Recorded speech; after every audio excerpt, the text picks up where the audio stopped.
Hello, I'm John Rossi, a touring drummer with a love of all things animal. When I'm on the road, I visit as many zoos, aquariums... Hey, wait a minute. What's going on? Hey, what's going on there? Hello? Hello? We interrupt your regularly scheduled program to bring you Rossifari Zoo news. News you can use from the world of zoos and conservation. Every week, we bring you breaking news and analysis from around the globe, featuring the animals you love and the people who care for them. And here's your anchorman, John Rossi. Hello, hello, hello, and welcome back to Rossifari Zoo News, your look at everything going on in the world of zoos, aquariums, conservation, and general animal weirdness.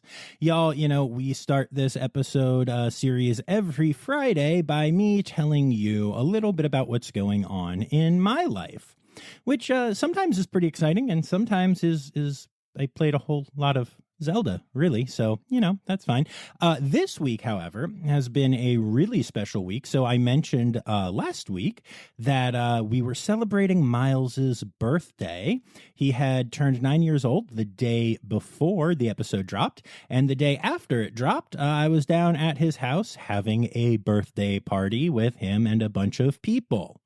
It was a really good time. We had a lot of fun. But then Miles left that party with me and came back on up to Buffalo with me for our first extended time together up here. We've been spending the week together, and it has been a lot of fun. We've also, to be fair, played a lot of Zelda. But yeah, hey, like father, like son, whatever.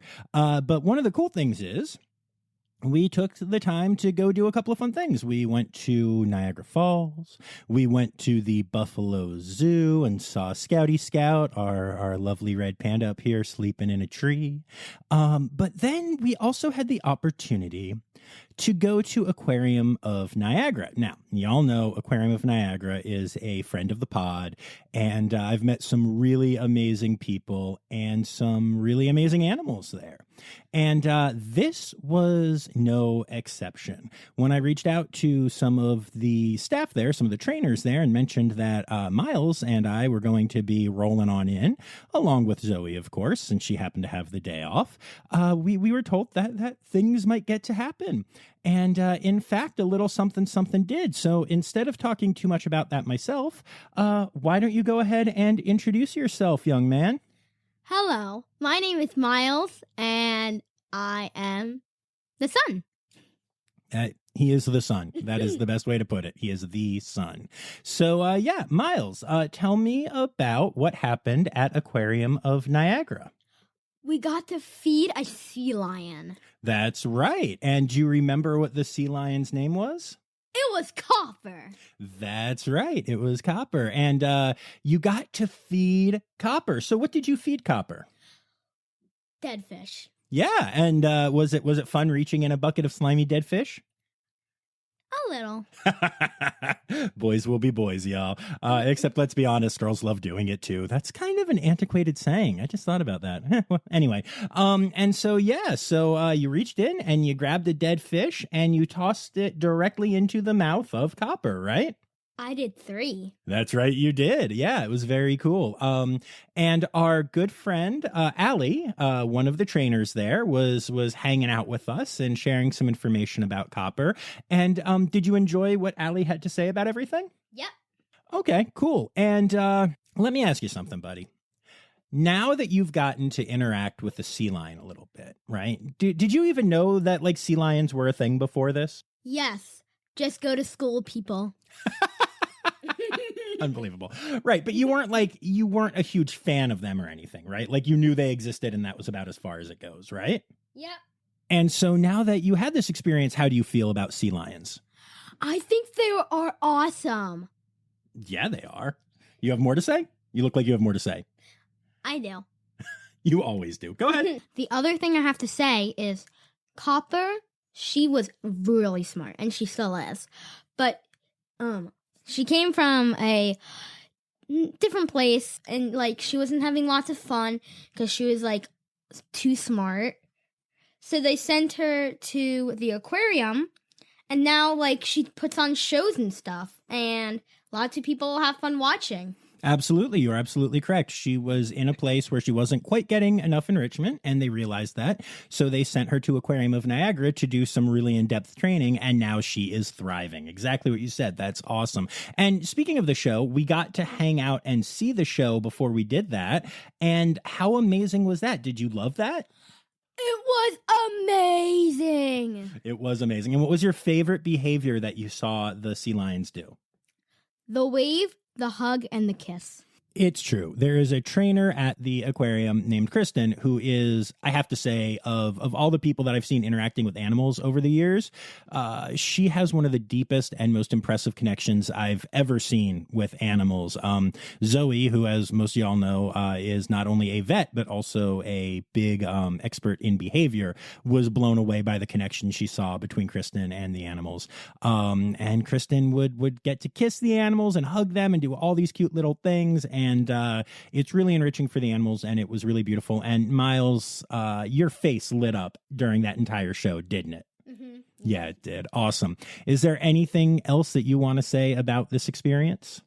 Just that it was one of the best experiences in my whole life. Thank you, Allie, for letting me do this. Yes, and thank you to everyone at the Aquarium of Niagara for making my son fall in love with sea lions. And really, I put that in here not just to share about that cool experience or whatever, but, I know that I have a lot of people who are keepers and aquarists and trainers and all the things that listen to this podcast. And I know that sometimes it's hard and sometimes you wonder how much of an impact on the public you're having. But here is one great example of, we did not prep for this interview at all. The first time I heard him say any of this was as we were standing at the microphone together. He was standing, I was sitting because he's still not that tall. So, and I didn't know what he was going to say. I was actually blown away when he was able to recount the story of why Copper is now at the Aquarium of Niagara. Blew my mind. Y'all make a difference. Y'all get into the brains of the people you talk to, kids and adults, and really make an impression and really make them care about animals and about wildlife. And, this podcast is a lot of fun for me, but at the end of the day, it exists to share the amazing work and amazing stories that come from y'all. And I'm just eternally grateful to have found this incredible community of incredible people. Thank you all for touching all of our lives in so many different ways. Okay, enough mushy stuff. Let's get to Zoo News.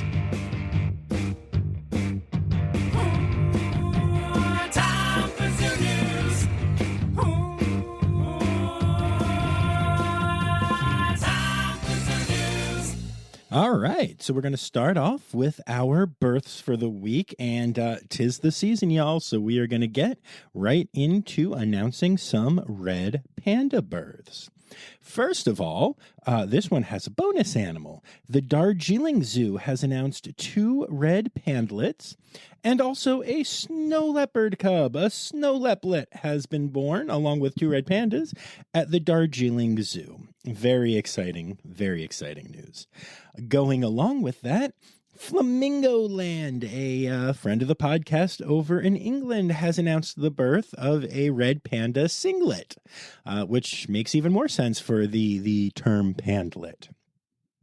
And then last but not least in red panda news this week, according to multiple sources, I guess this started to leak out this week.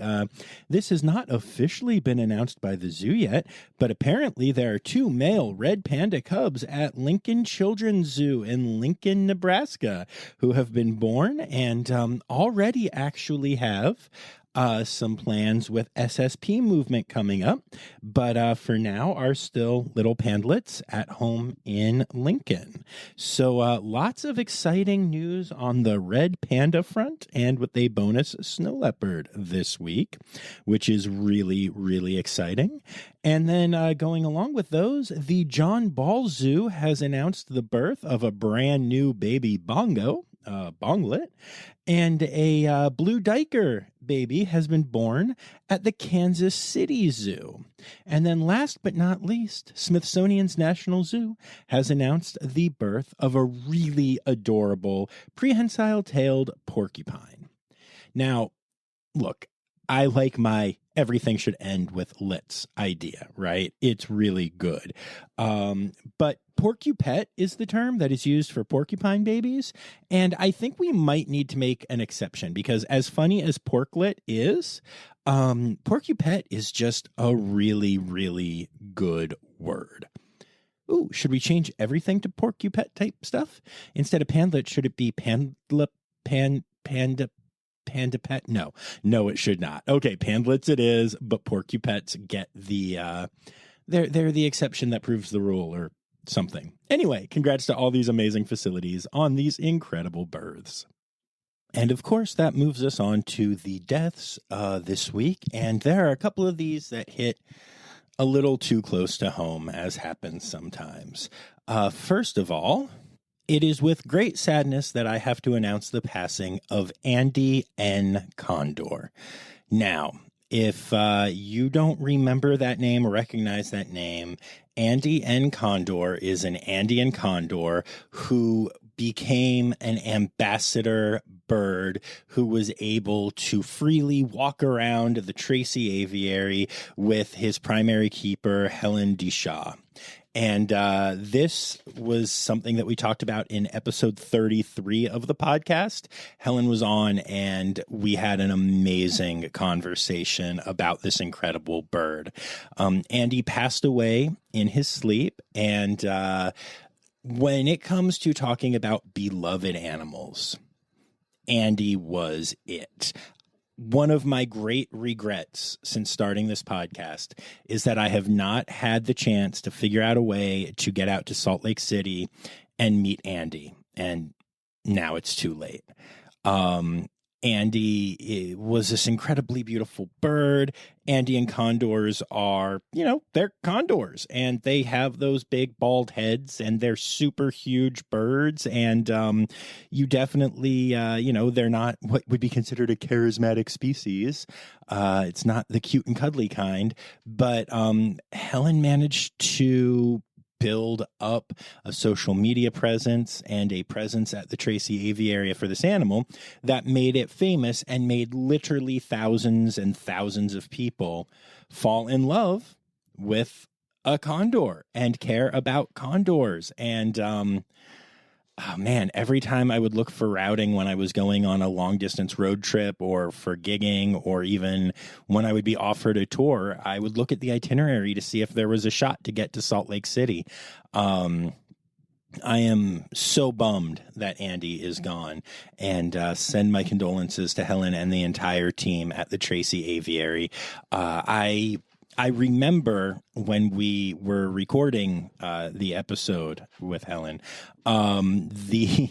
there was a problem and we had to reschedule, and it turned out that he needed surgery. If I'm remembering correctly, I think it was like a cataract surgery or something. But Andy needed surgery, and there was a problem, and we had to not record when we were supposed to. And it was like the first time something like that had happened on the podcast. And when I talked to her about it, I realized how in love with this bird she was and how important he was to her. And I'm just devastated at this loss. It is a loss for the ambassador animal community.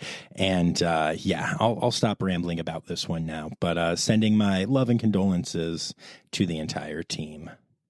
And another one that really hits home is a red panda that I met recently has passed away. Lali, the red panda who lived at the Scoville Zoo, has passed away. Now, in an upcoming episode of the podcast, you are not only going to learn about Lali, but you are going to hear me meet her.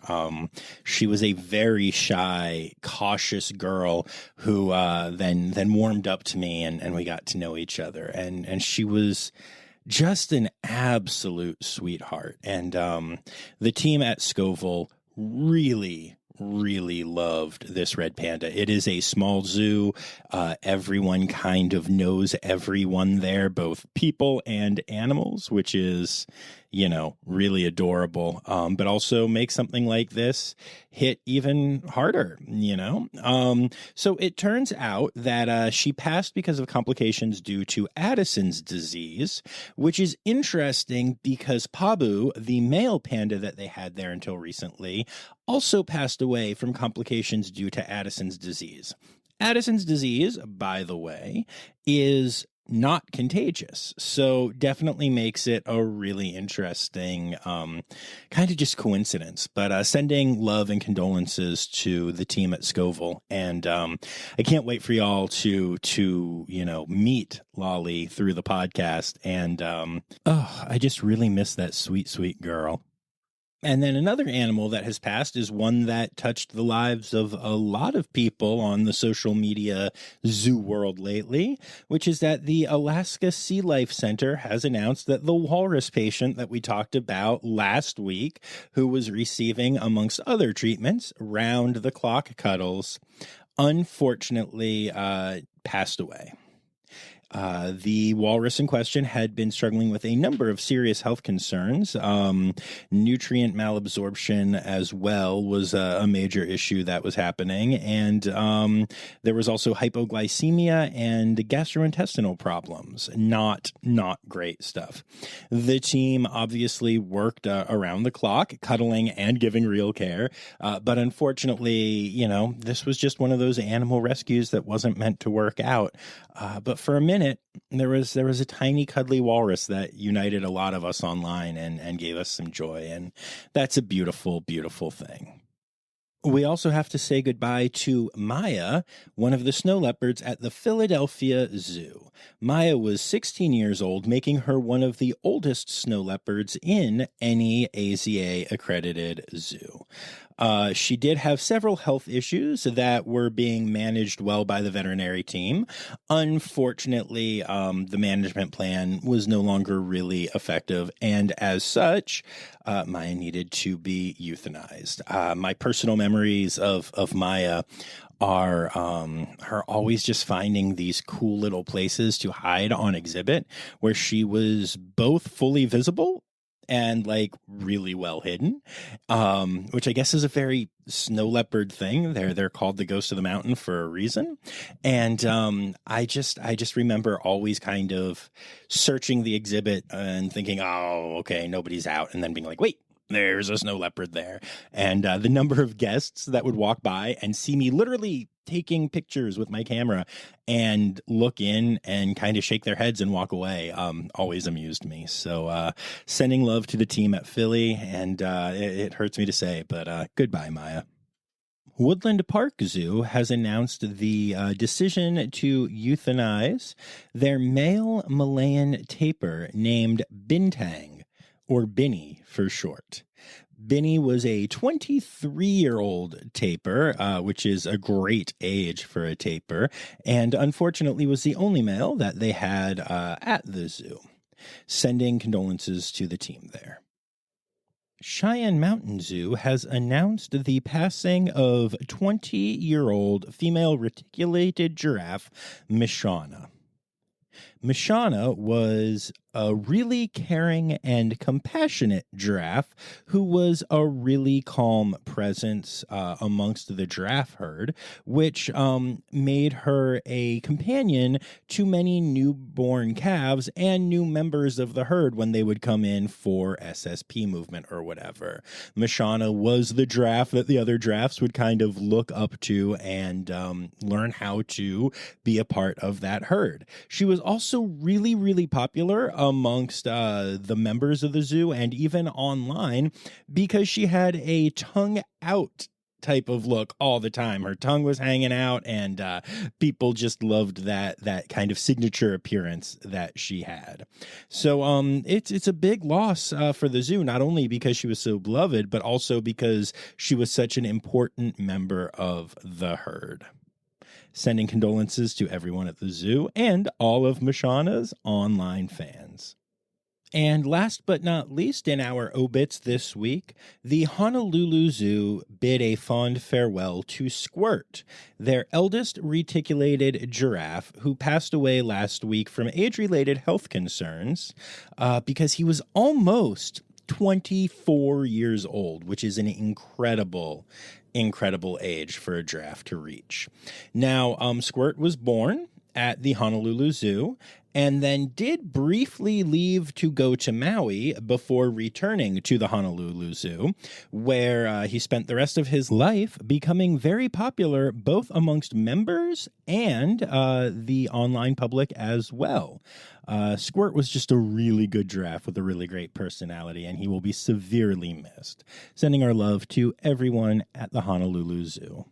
All right, so moving on from topics of life and death, or at least birth and death, we'll get to our regular Zoo News stuff now. So it starts off, we've mentioned on here before that the AZA has changed the requirements to be a species survival plan, or SSP. Now, I'm sure most of you know this, but SSPs are the population management programs that ensure genetic diversity amongst species that are in captivity, so we don't have to take animals from the wild and stuff like that. But that's not the only way that is accomplished. But a ton of species have SSPs. However, the AZA announced at the conference last year, where we first started talking about this, that they were kind of going to be changing and making it a little bit harder to be an SSP, or maybe a better way to put it would be to have more rigorous standards to become an AZA SSP. And there are a bunch of requirements, including that at least 15 facilities have to have the animals in question.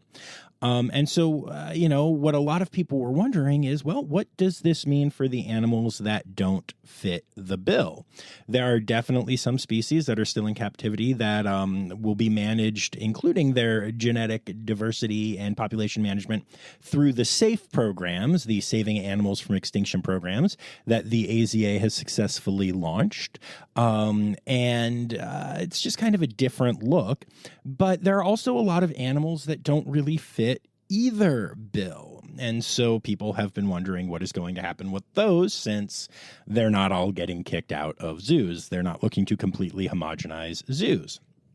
Well, to answer this question, the Association of Zoos and Aquariums has released a web article that says, so your program is no longer an SSP. Now what? Which, I don't know, just kind of made me giggle.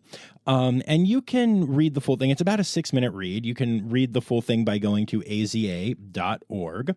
But basically, what this means is that there are going to be SSPs for some species. There are going to be SAFE programs for some species. But then for the people who want to keep certain species in captivity that aren't going to meet those qualifications, well, it's kind of up to them to figure out the best way to do population management. There are all kinds of different things that are suggested in this article. And there's even kind of a suggested path to growing an animal's popularity until it becomes eligible to be part of a SAFE program or an SSP. It's a really interesting read. I won't go into the details here, but just know that there are some really, really interesting discussions going on about what life is going to look like for a lot of species post-SSP. Next up, I have 2 stories from the Philadelphia Zoo that are really exciting. The employees of the Philadelphia Zoo are union members, and not a lot of zoos are unionized, but the ones that are tend to have a lot of real benefits, including lower turnover rates and generally just like a better not only pay rate for the employees, but also just a lot more let's just say from some of the private zookeeper groups that I'm in, let's just say that in general, unionized zoos are the place you want to work if you're a zookeeper. And so it's interesting because I did not realize that the Philadelphia Zoo was a union zoo. And I know from talking to keepers there that there have been a lot of concerns about a high staff turnover rate and some other stuff there, including questions about safety and training procedures there. And the cool thing about being a unionized zoo is that the staff was able to see those concerns and take those concerns to zoo management. And because they did that, they have now signed a new contract that includes new safety rules meant to protect both workers and animals, as well as pay bumps and new benefits intended to help fill vacancies and reduce staff turnover. I think that is such a wonderful thing because I think there is an amazing core of keepers at the Philadelphia Zoo. I have gotten to know numerous people that work there, and they are wonderful people. But like I said, they've expressed those concerns to me, and the fact that they could just take that to management and now collectively bargain for a new contract that should help to address those issues, I think that is absolutely wonderful. I really, really believe that this is going to be a good contract for these workers. 91% of the staffers voted in favor of the new contract, which is a really, really, really high percentage in any union contract, not just in the zoo world. So yeah, there's all kinds of really cool stuff that's going to be happening there, and I'm really, really excited about it. So congrats to the Philadelphia Zoo keepers for having a strong union and being able to collectively bargain to make their zoo a better place. And along with that, they're going to have some new management to be talking to as they move forward as a union, because the zoo has announced that Dr. Joel Magerman will assume the role of president and chief executive officer of the zoo beginning October 30th, 2023. Now, you may remember that in a semi-recent Zoo News episode, we talked about the fact that Vikram Diwan has stepped down from the position after over 16 years. And so this makes Dr. Magerman the 15th president of the zoo. And she comes to the zoo after serving as the director of the St. Louis Zoo Wild Care Park in Missouri since 2019. This was a very long process. That was a national search with a really great search committee doing a lot of work. And the chair of the Philadelphia Zoo Board of Directors, Joanna McNeil Lewis, said, and I'm quoting here, "As we launched our national search at the beginning of the year, we embarked on a journey to find the very best person to lead our forward-thinking organization. Dr. Magerman's impressive career and accomplishments speak for themselves, but it was her clear commitment to community, animal welfare, staff development, and operational excellence that made her the right fit for our renowned zoo." Okay, y'all, I'm so excited about this hire. It sounds like this person is exactly in line with the zookeepers who fought to get those same things highlighted in their new contract. Before being in St. Louis, Dr. Magerman was the vice president of learning and community at the Shed Aquarium, and also spent nearly 14 years in leadership roles at the Brookfield Zoo. That is such a good resume. I am so excited. I love the Philadelphia Zoo. I love being a member there, and I'm so excited about the future of America's first zoo. This is so great. On Thursday, August 17th, Mystic Aquarium hosted their 7th annual Women in Science Day.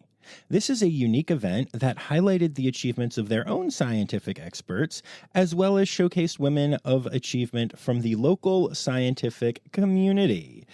This is really cool and really important because women continue to be significantly underrepresented across the spectrum of STEM occupations.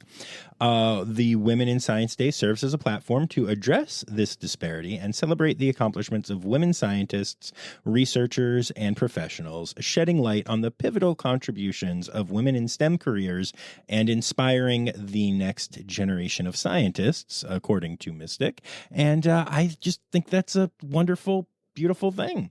So congrats to Mystic for this now 7+ year program.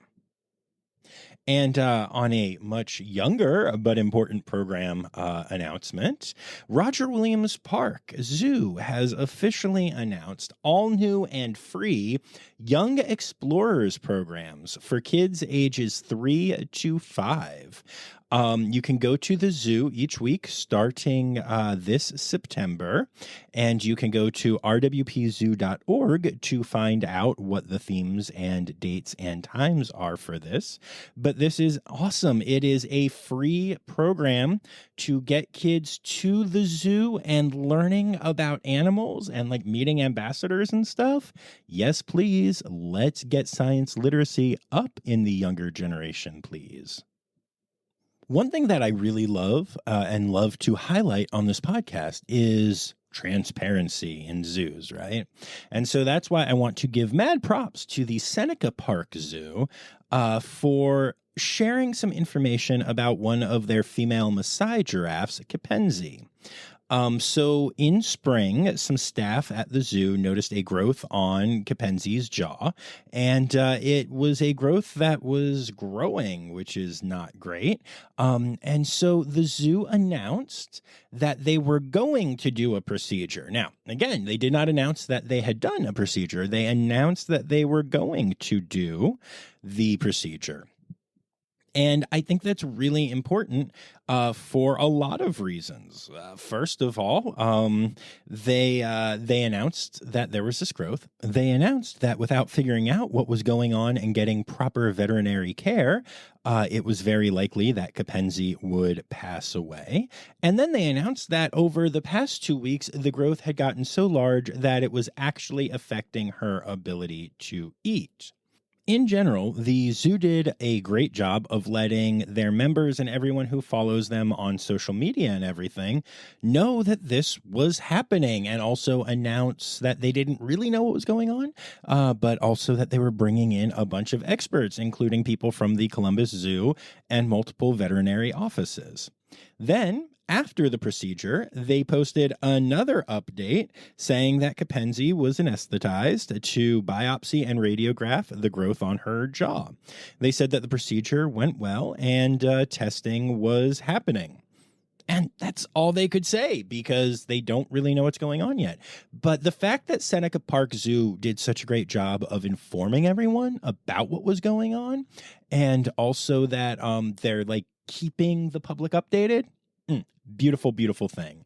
I hope for the best for the giraffe for sure, but regardless of what happens, I hope that Seneca Park Zoo realizes that this kind of transparency is greatly appreciated.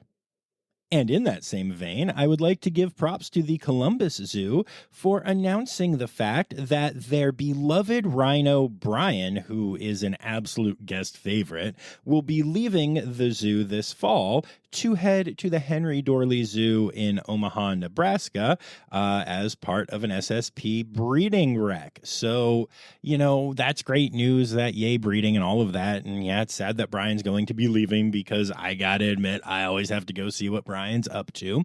But again, just a great example of a zoo saying, hey, this thing is happening. You might not love it. So come see Brian before he has to leave, or don't be surprised when you come later in the fall and Brian's gone. It's just that really cool transparency that we love to see. And while I'm on the topic of the Columbus Zoo, on November 4th and 5th, the Columbus Zoo will be hosting Sloth Vasana, yoga with sloths. This is a private yoga class experience at the Columbus Zoo with their ambassador sloths who will make various appearances during the yoga class. There's also going to be light snacks and a complimentary mimosa, ages 21 and over only, and even a sloth-themed raffle, which is really adorable. So if yoga is your thing and or sloths are your thing, go ahead and check that out. When you walk into Shed Aquarium in Chicago, one of the first things that you see is this giant kind of round tank that you can walk all around. It's an exhibit called Caribbean Reef, and it has been at Shed since 1971.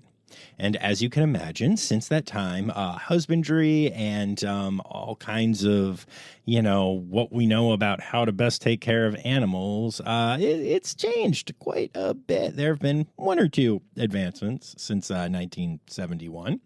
And so even though it is a really beautiful looking and really popular exhibit, the Shed Aquarium has announced that they are going to be getting rid of it and putting in something new.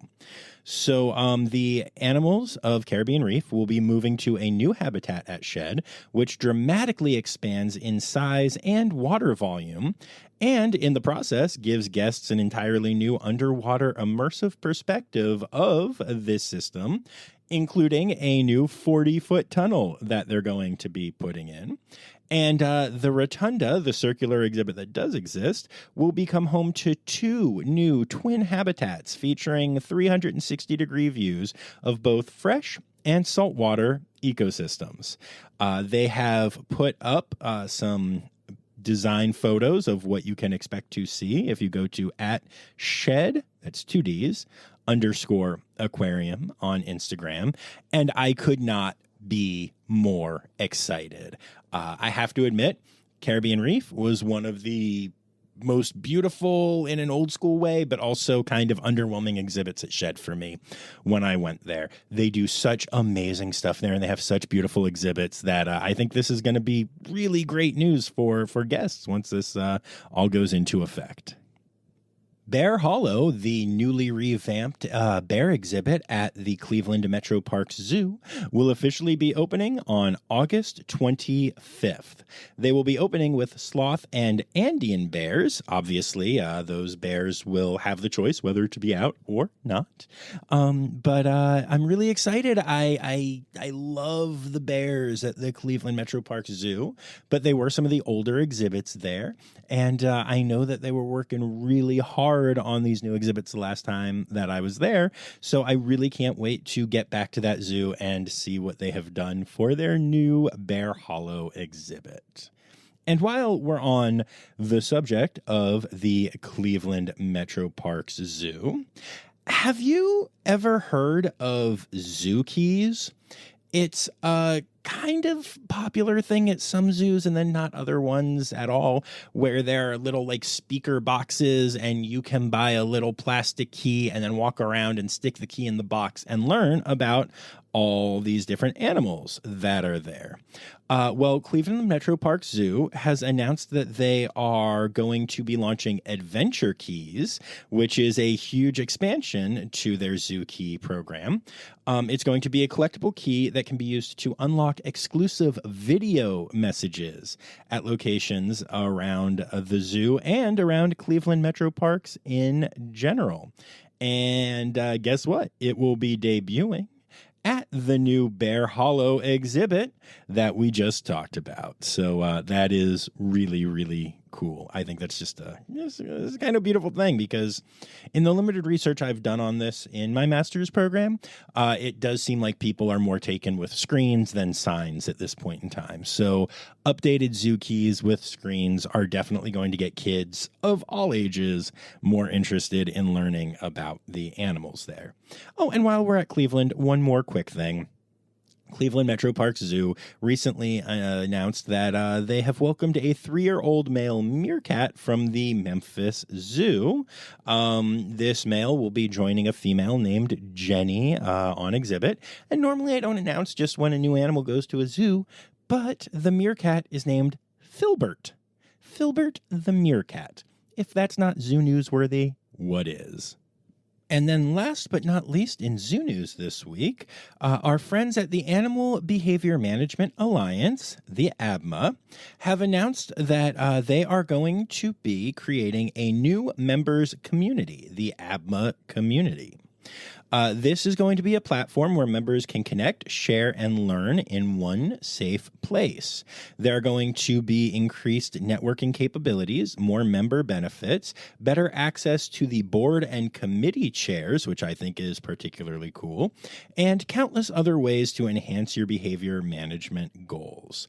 So everybody who is an ABMA member, once this community goes live, you're going to have to change your password the next time you log into the site. So ABMA apologizes for that because that's always annoying. But at the end of the day, this is going to mean that a community that already exists to make animal training more accessible and to kind of share that science better is only going to get even better, which is really amazing and exciting to me. So if you are an ABMA member or if you are thinking of becoming an ABMA member, you should definitely look into the ABMA community. Conservation, news time. Oh, yeah. All right, we're going to start this one off with me eating some crow. Not literally, as this segment would be more about me conserving crows. But anyway, last week I announced that all national parks in the United States are now free to enter.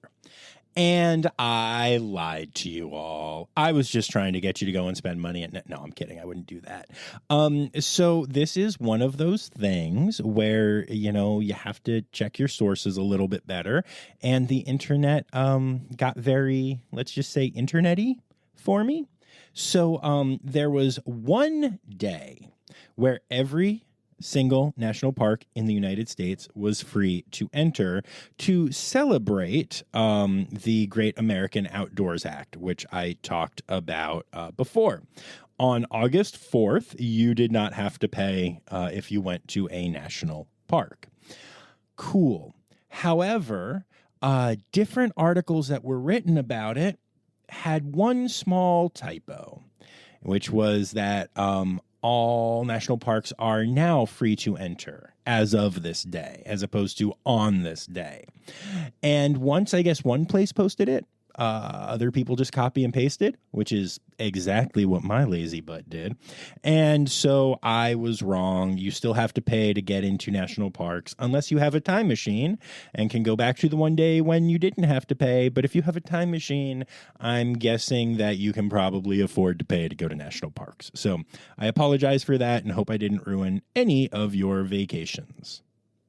We have talked on here before about Aussie Ark and the fact that they do some really incredible conservation projects in Australia, including trying to breed a disease-free population of Tasmanian devils, since devils are affected by devil facial tumor disease in Australia, which is no longer 100% fatal, but is still really bad and really ravaging the population. And so it's really exciting that Aussie Ark has partnered with Barrington Wildlife Sanctuary to create this population of Tassies, and they announced that they just had their 500th Tasmanian devil birth as part of this program. The devil in question has been named Milo the Milestone Devil. And it's just really exciting to see this insurance population taking shape and continuing to grow. I know that the goal is to ultimately reach somewhere between 1,000 and 2,000 in this disease-free insurance population. But congrats to Aussie Ark and Barrington Wildlife Sanctuary on this incredible, incredible milestone. Horseshoe crabs are a species that have existed since before dinosaurs, but unfortunately has been over-harvested in certain areas lately to the point where locals in certain places like Connecticut now say they can barely ever find them anymore. which is why Governor Ned Lamont of Connecticut has signed a bill into law banning the harvesting of horseshoe crabs, with the exception of specific medical exemptions. This is a really huge step in saving this prehistoric species, and I'm really excited to hear about it and hope other states that have horseshoe crabs will follow suit. There used to be many ocelots along the Texas border, but now it is estimated that there are only about 100 left in the area, which is why the Caesar Kleberg Wildlife Research Institute at Texas A&M University in Kingsville will be running a new ocelot breeding program thanks to receiving $14 million in grants to get this program up and running.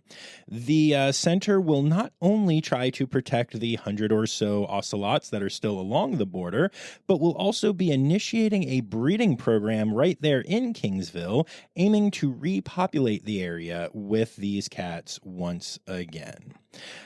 So that's pretty darn exciting. They're also going to be looking into things like the effects that border barriers and infrastructure have had on large animals along the border, including not just looking at ocelots, but also black bears and mountain lions. And then the rest of the money is going to go to the ocelot breeding program. I think that sounds like a really adorable program and also really important conservation. Congratulations are in order for Chef Jerry at Disney's Hollywood Studios and the distribution services delivery team at Disney. Now, that might sound like a weird thing to say in conservation news, but Chef Jerry actually won the Walt Disney World Environmental Champion of the Year 2023, which is really cool that they even have this. So the way that this was phrased by the Disney team is that, quote, "We cannot achieve our culture of environmental sustainability at Walt Disney World Resort without cast members and leaders inspiring each other to build a more sustainable future." At Disney's Hollywood Studios, from plastic wrap to ice cream scoops, Chef Jerry has made changes in his kitchen that have inspired the whole park. He's been reducing the amount of water used in his kitchen by using a heated dipper well for ice cream scoops that uses much less water than a traditional dipper well. He also has been avoiding plastic wrap. Instead, he opts for reusable lids. And the distribution services delivery team was also honored with this award because they have been researching and testing new ways to reduce emissions in their entire fleet. They're even working on testing a new electric heavy-duty truck, and they aim to send zero waste to the landfill from their building. So congrats to this team and to Chef Jerry. One of the things that I always love to highlight on this podcast is the kind of weird unintended consequences when we do a conservation-y type thing and then, things happen that we didn't expect. Well, a new study out of the UK has shown that bats are avoiding solar farms. And scientists really don't know why. Now, bats are incredibly sensitive to changes in their environment, and it might have something to do with that. But in these huge areas in the UK where they're just building these massive solar farms to create, solar energy and all that jazz. It's about 1/5 of the energy capacity that has been installed in the UK since 2019. Bats are just avoiding the area, which is not only bad for the bats, but also for insect population control, since bats are such a huge part of that. And then you can even go down that line into diseases that get spread by insects and all that stuff. So it's an interesting conundrum. Now, the authors of the study do not recommend moving away from solar energy. They merely state that if you're going to be building these solar farms, You also then need to put into place some, plans to help bats stay in the area, be it bat houses or what have you. They don't really know exactly what will work yet because this is a brand new finding, but it is definitely going to be the goal of UK conservationists to make sure that bats stay in the areas where these huge solar farms are being built. And then last but not least for conservation news this week, International Red Panda Day 23 is coming up next month. And as such, Red Panda Network is doing their annual International Red Panda Day t-shirt. And this one is real cute, y'all. So the money earned from these shorts goes specifically to helping prevent red panda poaching, because right now a red panda pelt is smuggled into Nepal's black market roughly once every 10 days. And the shirts, and they're not just t-shirts, you can get t-shirts, you can get hoodies, you can get all kinds of cool stuff, feature a beautiful drawing of a mother and juvenile red panda walking through some bamboo together. The front is them walking towards you, and then the back is the same view from behind with Red Panda Network on it. So highly recommend that you go to @Red Panda Network on socials or redpandanetwork.org and buy all of these shirts and hoodies. Why not just make your whole wardrobe this shirt and hoodie in a variety of colors? It's time for other news. It's time for other news. Hey, now, right now, it's time. It's time for other news. Hey, it's a segue to the part called other news. A new study shows that leprosy is on the rise in Florida. Yeah, leprosy, that thing. And apparently it is being linked to handling armadillos. So if you are in Florida, don't handle any armadillos as they may be carrying leprosy that they can spread to you. So that's cool. But then on top of that, the reason that I'm dropping this into Zoo News is because, no joke, my mother sent that article to me the day after I visited Scoville Zoo, where I met a ton of amazing ambassador animals, including an armadillo. So my mother sent me that article, and I immediately responded with me yesterday and a picture of me holding an armadillo. Y'all, I am not saying that it is easy to have me as your son. I just cannot say that. Fortunately, this was a healthy armadillo at a zoo, but my poor mother, I put her through a lot. Not as much as people are putting alligators through in Pennsylvania, though. Remember last week how we talked about the alligator that was found in Pennsylvania? And I pointed out that this was not the only time I've talked about this recently, because there was also the one that ended up going to Reptiland and is now living and thriving there. Yeah, well, another alligator has been spotted in a western Pennsylvania river. It is a 2 to 3 foot long gator, and as of now has not been captured yet. So there's just another gator living in another western Pennsylvania river. What I don't. There's not a ridiculous enough joke to make, because nothing is more ridiculous than the fact that this keeps happening in Pennsylvania. Anyway, enough with that story. See you later, alligator.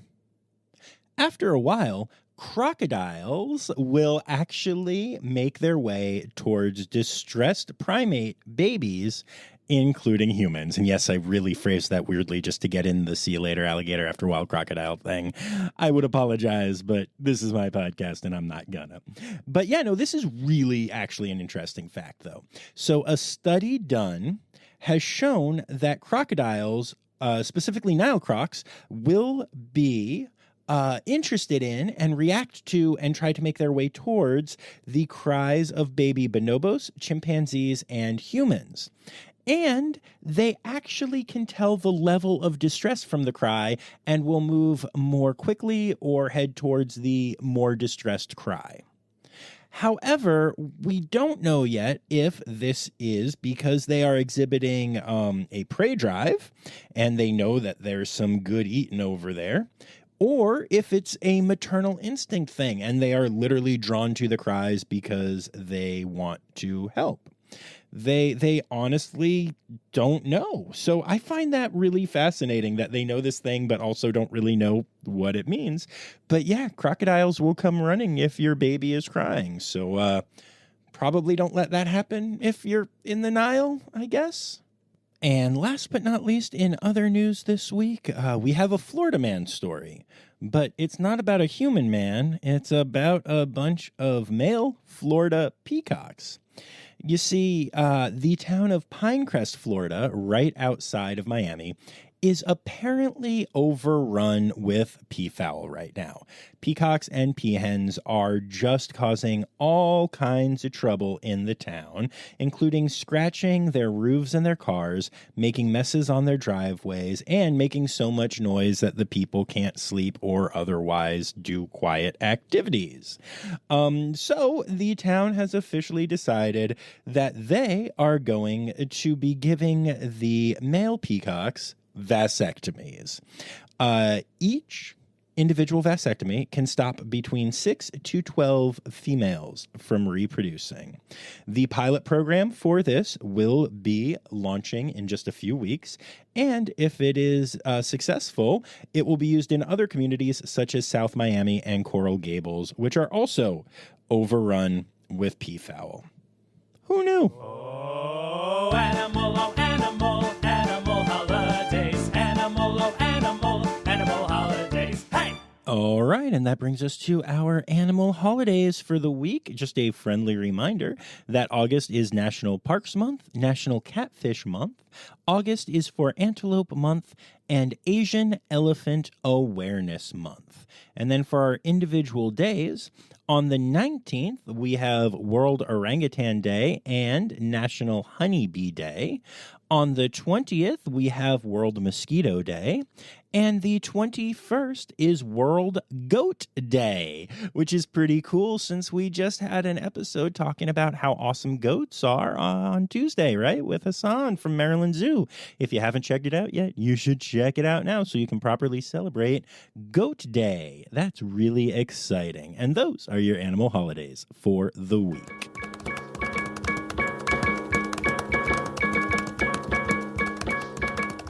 All right, and there you have it, folks. Rossifari Zoo News is done for another week. I would like to say thank you to my Red Panda level patrons, Laura Shank and Stephen Williamson, and remind you all that you can join my patrons for as little as $3 a month and support the podcast. You can do that by going to patreon.com/Rossifari. I'd also like to say thank you to everyone who contributed this week, and holy cow, do we have a list this week. So thank you to Anya Keene, Colleen Lenahan, Kim Cooley, Carrie Kirkpatrick, Kevin Williams, Laura Shank, Melissa Reed, Ken Tryon, Emily Rockbuck, Sam Evans, Sherry Weiss, Justin Fairchild, Crystal Chapman, Karen Musklau, Dr. Zoe Rossi, Kelsey Carter, Jay Meredith, Miles Rossi, and Andrew King. Thank you all so much for contributing to this week's episode. And don't forget my CCF fundraiser, y'all. We got a few days left running on that thing, and we're getting real close to our goal. So if you haven't, please consider donating and taking a look on my socials to find the link to do that. And remember, friends, the words Newsy credits backwards are Steiderk Yiswen. The Rossifari podcast is produced, hosted, and engineered by John Rossi.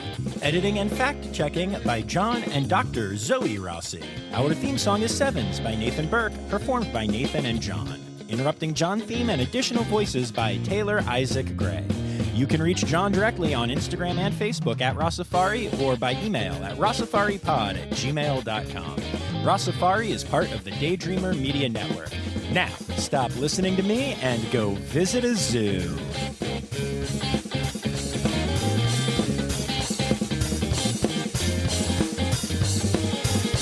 Life, and also built a strong following both amongst Mumbers. Great job.